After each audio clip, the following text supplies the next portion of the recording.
tools. How's the energy in the room? Incredible. I'm blown away. Last session of the day. I'll make it worth it. I'll try to make it a little interactive, ask you a couple of questions here and there. Um, let's go. So this is what I'm going to talk about. I'm just going to talk about, sorry, let me move these chairs. I'm just going to talk about tools to help design power circuits, right?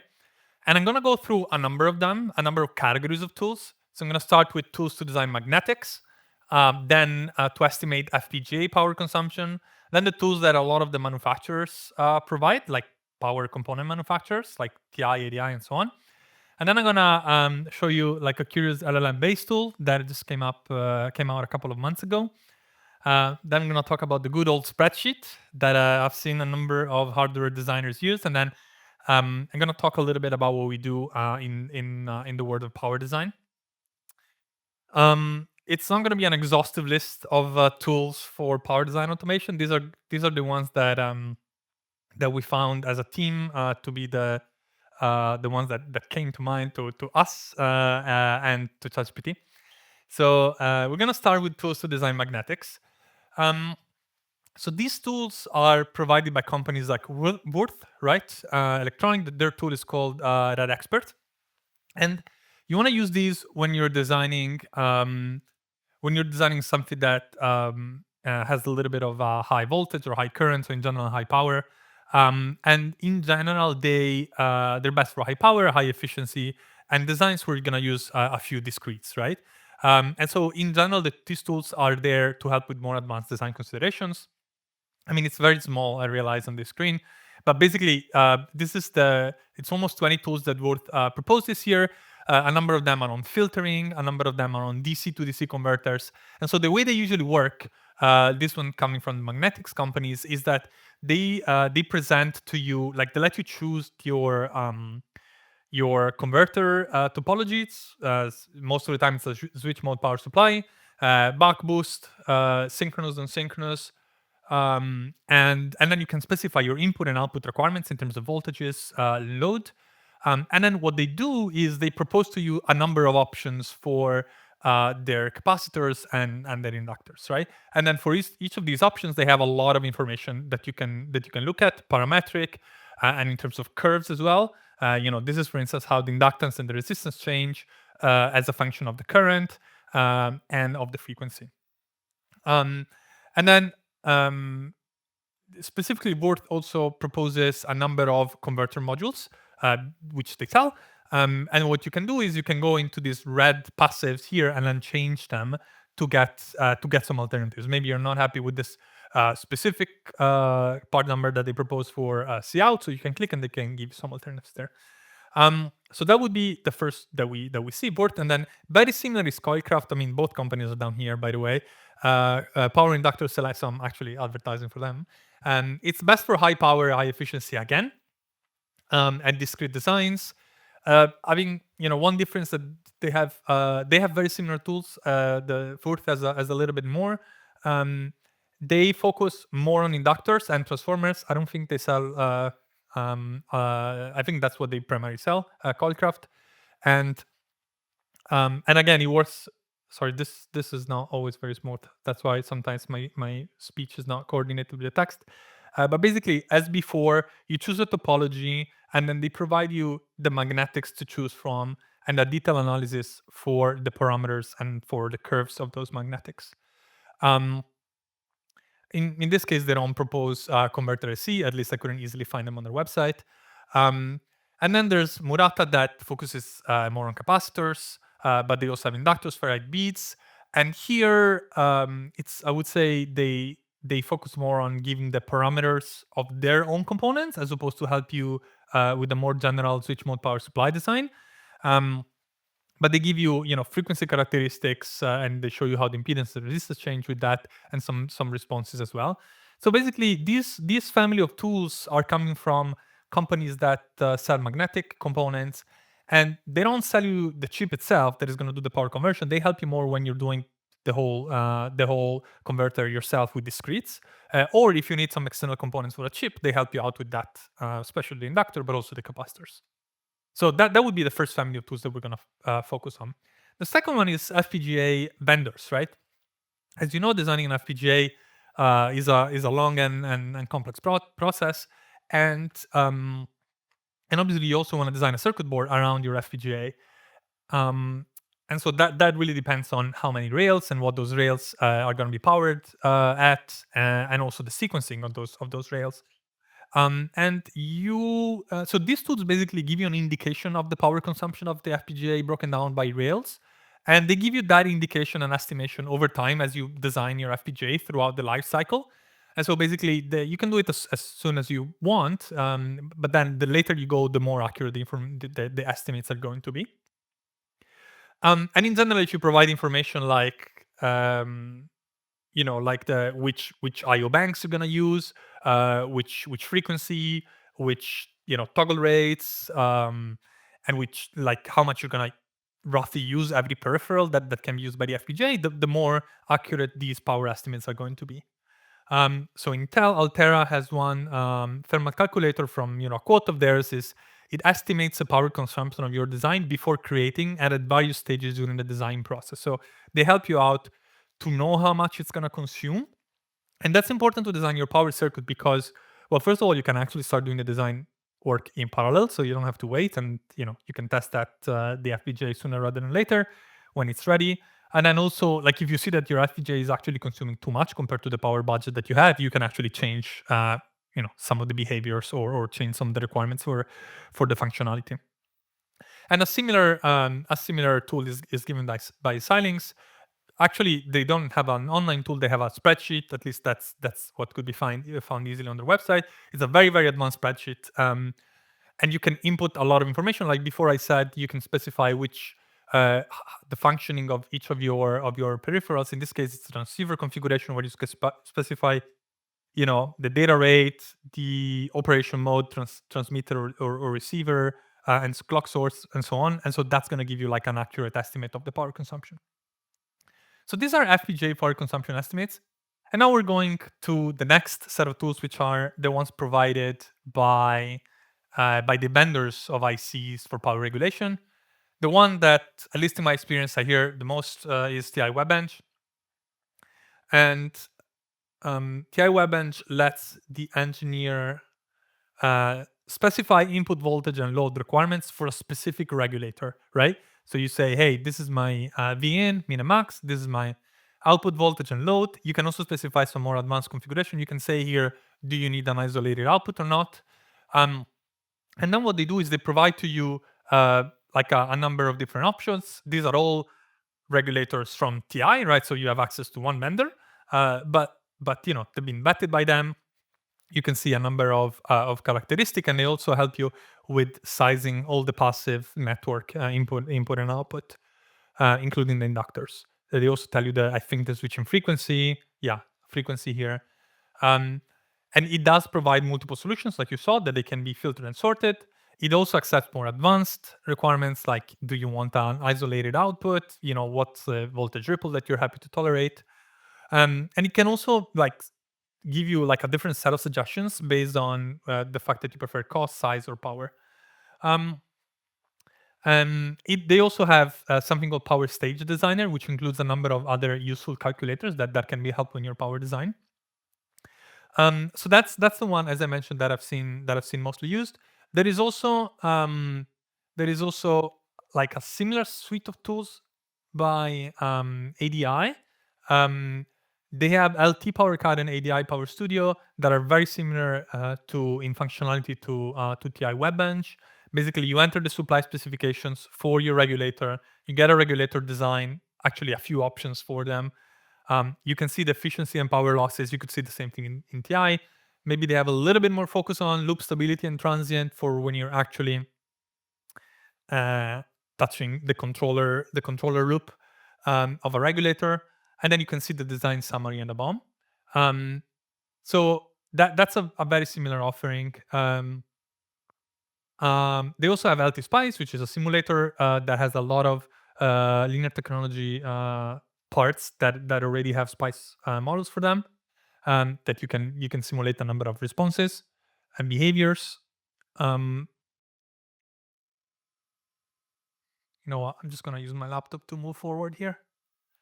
And then we have LT Power Planner. So this is an interesting one. As you can see here, it's a power, what I'm gonna call a power architecture.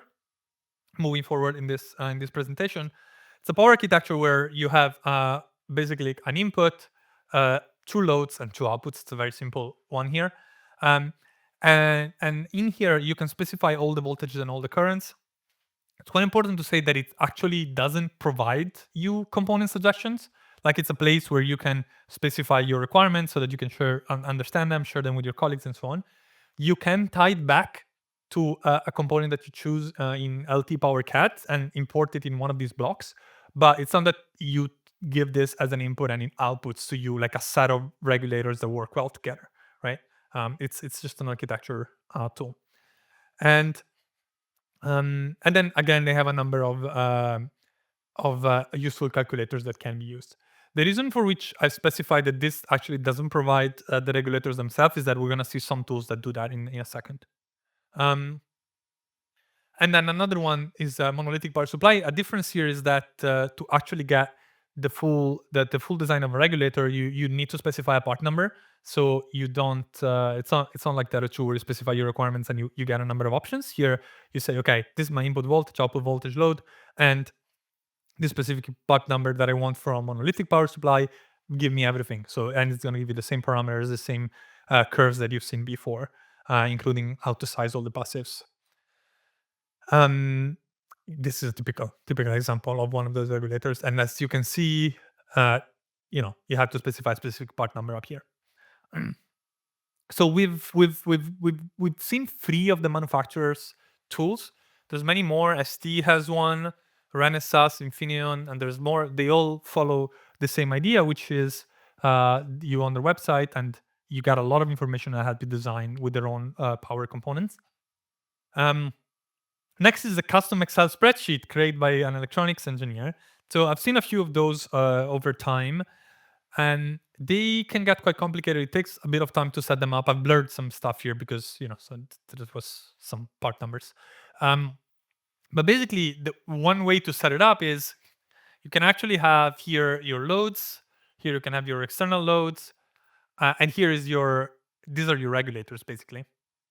And what you do here is you say that in this specific setup, an input rail of this regulator can actually be another regulator rail itself. So this way you're actually creating a cascading and you propagate the loads. And this allows you to kind of keep everything under control for your whole design. While we've seen the previous tools, which were giving you like information about a specific regulator, this is actually doing like having an overview about the design. But for each regulator, you actually have to do design yourself, maybe by using one of the previous tools, right? And then you have to ultimately put in the efficiency, which you usually get from the datasheet or from one of the tools. And the disadvantage of something like this is that maybe it's very useful for analysis, but for like iterative design, it can be used, but it's a little bit clunky because imagine that you want to change your cascading architecture. You want to say that this this third rail is not powered by PVDS, but it's going to be powered by VBus directly. Now you actually have to change the load of it, the efficiency by going back to the datasheet and looking at the curve again. So it doesn't lend itself to like an iterative design that much. You can still do it, but it's a bit clunky. One of the advantages is that you have an overview, and also you can do all sorts of analysis on it because you have all the data, and you can understand what consumes power when. So that's a custom Excel spreadsheet. This is a tool that came out, I think, 2 or 3 months ago. It's from Undapt, which is again a supplier of power components. But I put it in a slightly different category because they had this article that came out and said that they developed this tool based on LLMs. So I found it quite interesting. And the other salient characteristic is that they propose an entire power architecture, meaning, and not just one regulator, but the whole power tree. So what you do here, again, you basically specify your input, just input voltage in this case, one number, and then you specify.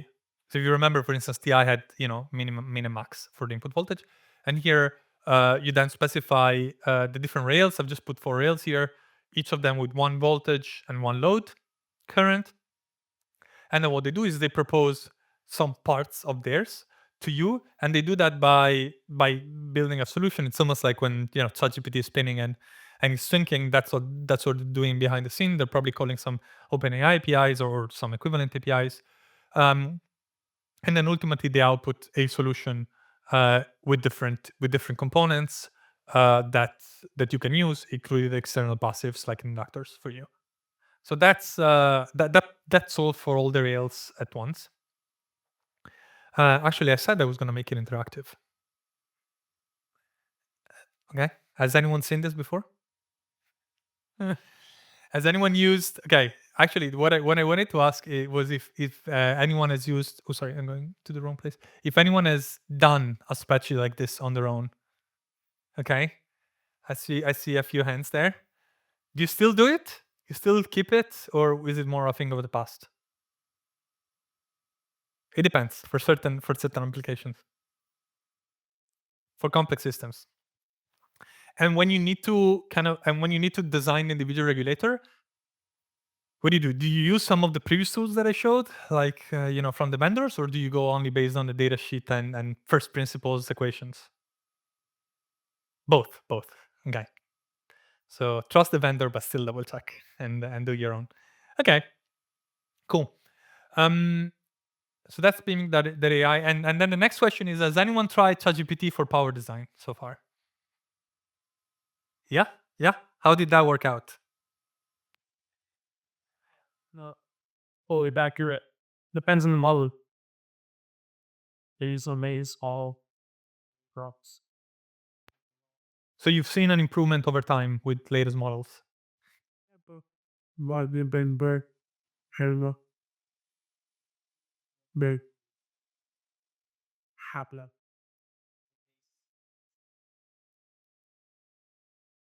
So do you pass like PDFs to it? Oh, sorry, we need a microphone so that it's going to be recorded. Yeah, like PDFs or data sheets or characteristics like IV characteristics, things like thermals. So you pass all of that to it. Yeah, ideally, so it has like a basis that understands. Okay, this is what I'm working with, and then I can start asking questions, get some information, spit out some stuff, maybe even generate like a spreadsheet.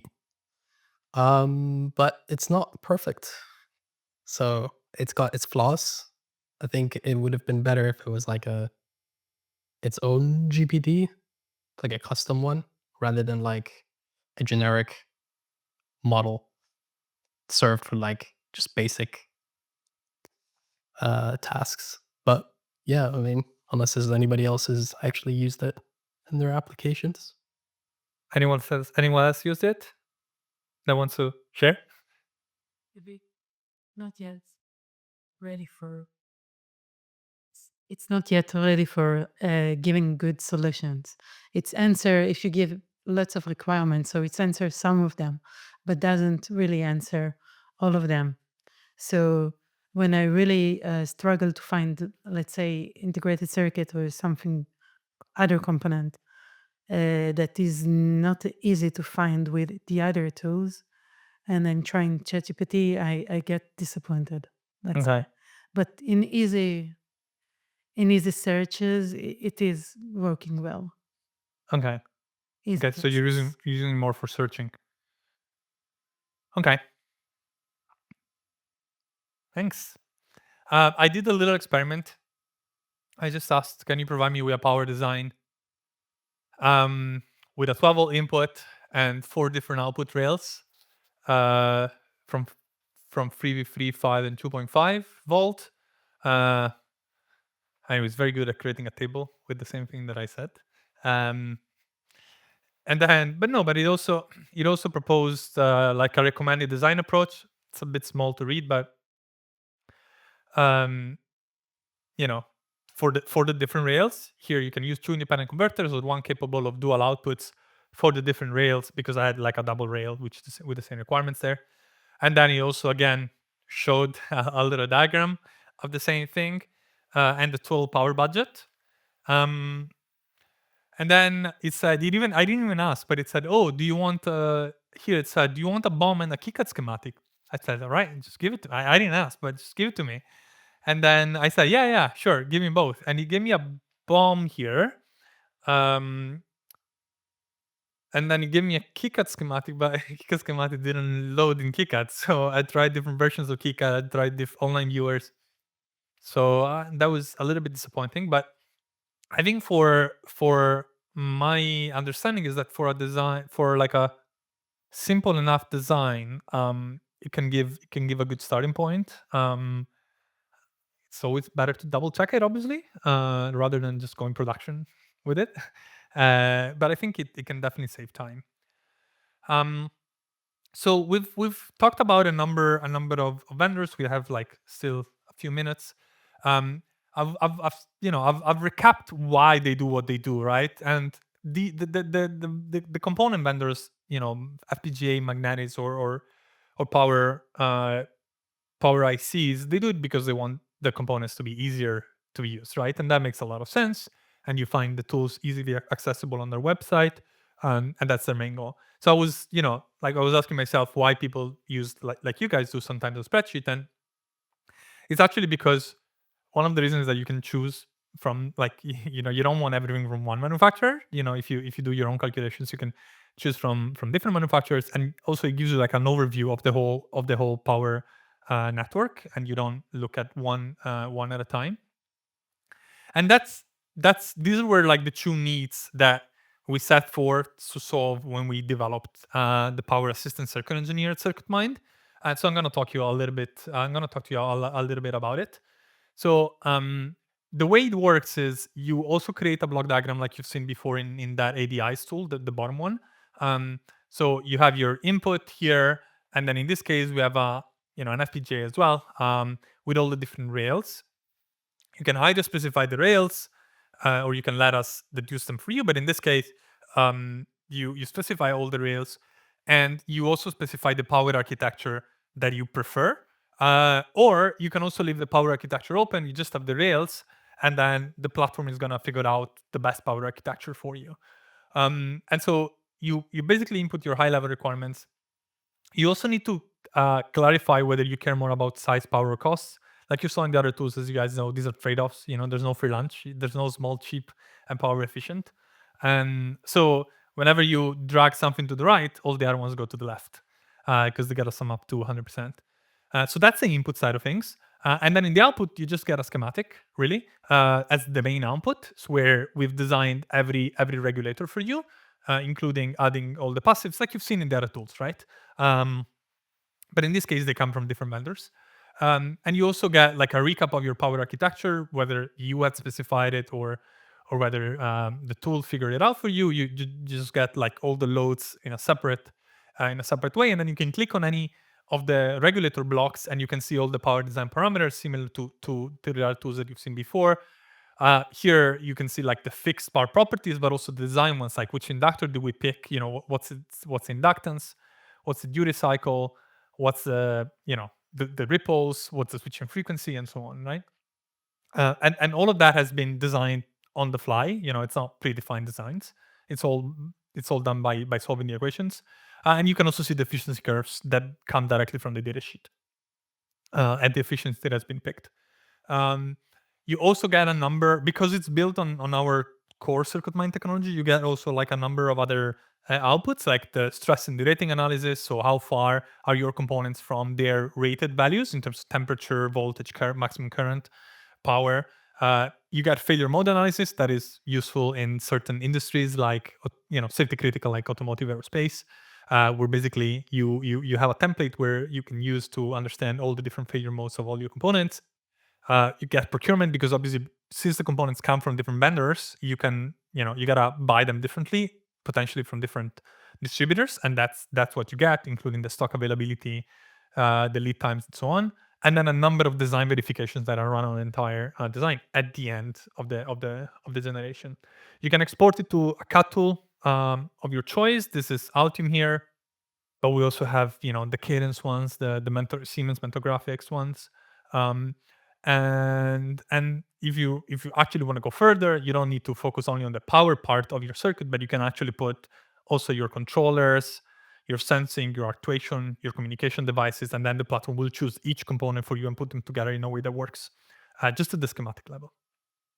So, I mean, the pros of this is that it actually selects from many vendors. It designs for not just one regulator, but the entire power circuit. And then you can export directly to your CAD tool. You don't have to recreate it in your CAD tool. It also integrates with your symbol and footprint library if you have one. The cons is that compared to the other ones, it currently doesn't support simulations like a number of other ones did. It doesn't support isolation either, like we saw in TI's one. And then it's all like the FETs, the switching elements are all integrated. It's in the roadmap to support external switching elements, but we've not done it yet. So yeah, that's how our tool fits in terms of pros and cons with respect to the other ones. And that is also 3 minutes to go for questions. So thank you very much.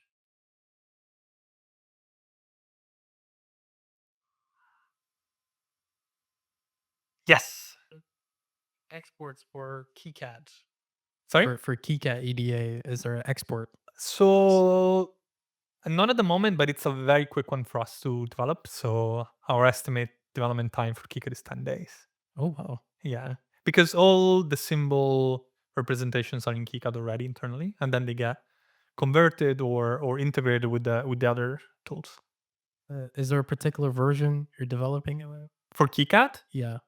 The latest one or just? No, I think the symbols. I think the symbols are not in the latest one. Like 1 or 2 versions ago. I think the latest one is 8? He's 9 now. 9? Okay. Yeah. But like basically, whenever we develop the export, we're gonna do it to the latest one. We also have to look at kind of compatibility between them, to be honest, and also what with customer requirements. Is this software free to use or is it like a subscription model? Yeah, it's a subscription model. But people can try it. Like we can get in touch. We can show you how it works on one of your designs, actually that you're actually doing, so that you can stick it home. And then if you find it valuable, that we can discuss about the subscription. Okay, thank you.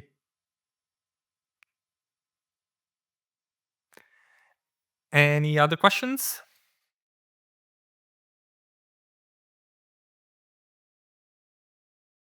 All right. Thank you very much.